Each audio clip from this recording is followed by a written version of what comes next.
Brexit, to put it lightly, is messy. So let's rewind and break down exactly how we got to this point. We're taking it all the way back to 2013, when David Cameron was the Prime Minister of the United Kingdom. He made a promise to voters that if his Conservative Party won the 2015 general election, he would call for a referendum on Britain's membership with the European Union. So when his party won the majority, Cameron made good on his promise. In June of 2016, the UK held a referendum on whether to leave the European Union. And a devastating blow to Cameron, who had campaigned vigorously for the UK to remain in the EU. Over 52% of voters chose to leave the bloc. Cameron almost immediately announced he'd step down.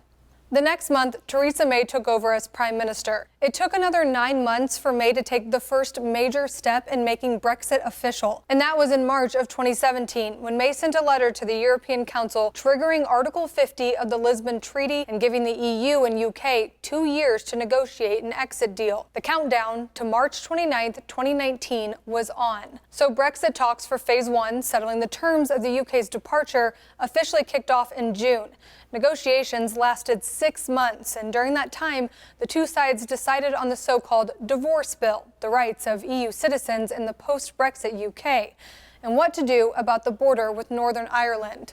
Up next, Phase 2, figuring out the terms of the relationship between the UK and the EU after the divorce is finalized. The EU and UK negotiated until July of 2018 and settled on the controversial backstop agreement, which will keep the UK aligned with the EU's customs rules until the two sides resolved the issue on the Irish border. That's also right around the same time British Foreign Minister Boris Johnson and Brexit Secretary David Davis resigned. But Johnson would find himself back in the middle of Brexit soon enough. Fast forward to January of 2019. Over the course of the next 3 months, Parliament rejected May's Brexit deal 3 times, even though the EU signed off on it. By the 3rd time Parliament rejected her proposal, the EU already granted a 2-week extension to April 12th to hammer out a deal. But that didn't happen. Instead, the UK asked for a second extension, and the EU obliged, giving them until October 31st. In May, after failing to gain support from Parliament, Theresa May tearfully announced her resignation.